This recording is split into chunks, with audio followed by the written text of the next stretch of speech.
বাবা সকালবেলা ইডলি ব্রেকফাস্ট কেমন লাগছে? দারুণ দারুণ। গাড়ি স্টার্ট হয়ে গেছে। এখানে এসে ইলিশ মাছ complete. Good morning, welcome to the brand new blog. সকাল সকাল যাচ্ছি আমি আর বাবা মাছ বাজারে। আর বেরোবার সময় আমার গাড়িটা সামহ আজকে স্টার্ট হচ্ছে না, জানি না কি অসুবিধে, মানে চাবিটা ঘোরাচ্ছি ইগনিশনটাই নিচ্ছে না। তো যাচ্ছি এখন হেঁটে, তো মাছ টাছ কিনে আনবো লোকাল বাজারটাই, জানি না কি মাছ পাবো। তো মাছ কিনে আসার পর একবার গাড়িটা নিয়ে যেতে হবে। কি অসুবিধে গাড়িটার, কারণ ইগনিশনটাই নিচ্ছে না, কি দিয়ে যে স্টার্ট করবো সেটা তো পসিবলই নয়। এখন যাই দেখি মাছ বাজারে কি মাছ পাওয়া যায়। লোকাল মাছ বাজারে তো কিছু পাওয়া যায় না, রুই আর কাতলা ছাড়া, তো ওটাই পাওয়া গেলে অনেক। মাছ কিনে আসার পর তোমার কাছে যে গল্পটা শুনেছি সেটা হলো বাবার কোনো মাছই পছন্দ হচ্ছিল না। আসলে আমাদের ওখানে যেহেতু নদীর জলের বা পুকুরের খুব ভালো ফ্রেশ মাছ পাওয়া যায়, এখানে তো আনা, এখানে ম্যাক্সিমাম মাছটাই সমুদ্রের নোনা জলের মাছ। তো আমাদের বাড়িতে তেমন নোনা জলের মাছ কেউই খায় না, তো বাবা কোনো মাছই নিতে দিচ্ছিল না। একমাত্র চিংড়ি মাছ পছন্দ হয়েছিল, তো ফাইনালি চিংড়ি মাছ নেওয়া হয়েছিল।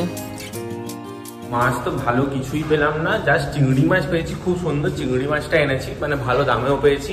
এখন যাচ্ছি বাবাদের জন্য একটু ইডলি আনতে। বাবা সকালবেলা ইডলি ব্রেকফাস্ট কেমন লাগছে? দারুণ দারুণ। কি করে দাদা, ঠিক আছে?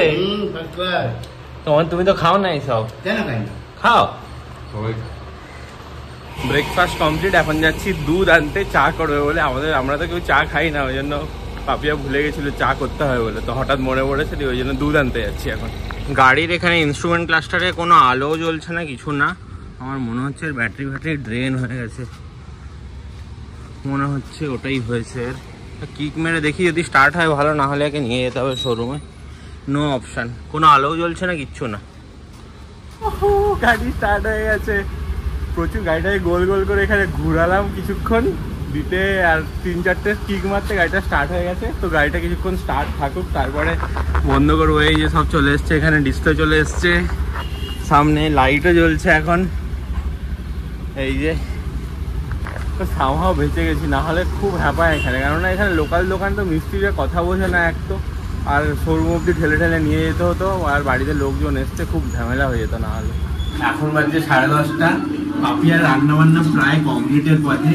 কি কি রান্না করলি রে আপনি? এখানে ডাল ভাজা চলছে, ডাল হবে। এখানে ভাতে জল গরম হচ্ছে। ও কালকের ইলিশ বাবা যেটা, আর এখানে শাকের তরকারি রেডি। অনেক কিছু করেছিস বুঝছি। আর রাত্রেবেলার জন্য ফুলকপিটা করে দেবো। এখনো হয়নি ওটা নাকি? না না, ভাতটা ডালটা হয়ে গেলে। এইমাত্র উবের বুক করলাম, এখন আমরা যাবো কপালেশ্বর টেম্পেলে। তো সেইখান থেকে কপালেশ্বর টেম্পল থেকে, ওইখান থেকে রামকৃষ্ণ মিশন একদম কাছেই, ওখানে হেঁটে চলে যাব। তো উবের আর আসতে আর দেখাচ্ছে 4 মিনিট মতন বাকি। তো আমরা এখন রেডি হয়ে বেরোচ্ছি, সবাই রেডি হয়ে গেছে, জাস্ট পাপিয়া দরজাটা বন্ধ করছে, এই উবের থেকেই কল আসছে, চলো চলে এসছে। আমরা পুরো রেডি হয়ে গেছি। বাবা তো আর তোর সামনে, বাবা নিচে নেমে গেছে, আমি আর তো উপরে আছি, এক্ষুনি যাবো। কতক্ষণ দেখাচ্ছে? আর 1 মিনিট। চল 1 মিনিট দেখাচ্ছে, চলে যাই। আর নিচে যদি গাড়ি চলে আসে, আর বাবা না হলে অন্য গাড়িতে উঠে যায়। আগে একবার হয়েছিল, আগের বারে এসে হয়েছিল যে অটো বুক করা হয়েছে, অন্য অটোতে উঠে বসে আছে, আর বাবাকে তুমুল খুঁজে আছে এদিক ওদিক করে। ওই যে বাবা দাঁড়িয়ে আছে। বাবা কি বলো? আসছি, 2 মিনিট দেখাচ্ছে। এই যে যাচ্ছি, টেম্পলের সামনে নেমে গেছি। এই যে গাড়ি থেকে নামছে, আর এখানে কত সুন্দর মাটির সব পুতুল বিক্রি হচ্ছে, দেখো, মাটির ঠাকুর, পুতুল, সমস্ত কিছু বিক্রি হচ্ছে, খুব সুন্দর।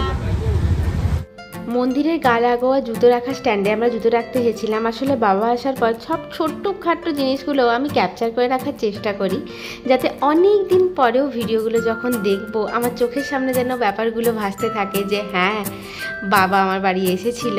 আসলে এগুলোই তো স্মৃতি। বাবার কিন্তু মন্দিরটা খুব পছন্দ হয়েছিল, মন্দির তো সত্যিই অপূর্ব। তোমরা যারা এখানে আছো কিন্তু আসোনি একবারও, কপালেশ্বর টেম্পলে অবশ্যই এসো, খুব ভালো লাগবে। এই যে আমাদের সাঙ্গ পাঙ্গরা আছে, চলো না দাদা, আমরা এখন যাচ্ছি রামকৃষ্ণ মিশন। হেঁটে হেঁটে যাবো এখান থেকে, এই মন্দির থেকে আর 5 মিনিট। এখানে শুধু বাবাকেই দেখতে পাচ্ছ, কেন বলো তো? বাকি যে দুজন তারা কিন্তু চলে গিয়েছিল চা খেতে, চা খেয়ে তারপরে এসেছিল।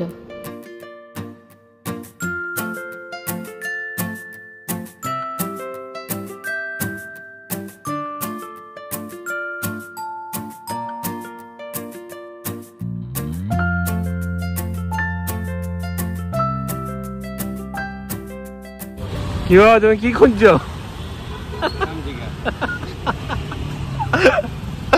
এই গাছটায় ভর্তি চামচিকা, বাবা আবার তাকে ডাকছে। হ্যাঁ এই গাছ সবগুলোতে ভর্তি একদম। তখন 2-4টে ধরা দিয়ে দিলে মুশকিল।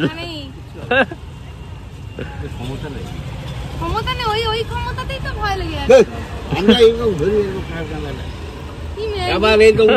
একবার কি হয়েছে একটা উল্টে দিয়েছি, দিয়ে দেখি না দুটো বাচ্চা দুদিকে আছে, টুকটুক করে দুধ খাচ্ছে। বাচ্চা দেয় স্তন্যপায়ী। স্তন্যপায়ী ঠিক আছে, কিন্তু ওইটা নিয়ে দেয় না। 2 মিনিট আর 2 মিনিট। গাড়ি নাম্বার 6157। অনেকক্ষণ অপেক্ষার পর আমাদের গাড়ি এসছে। চলো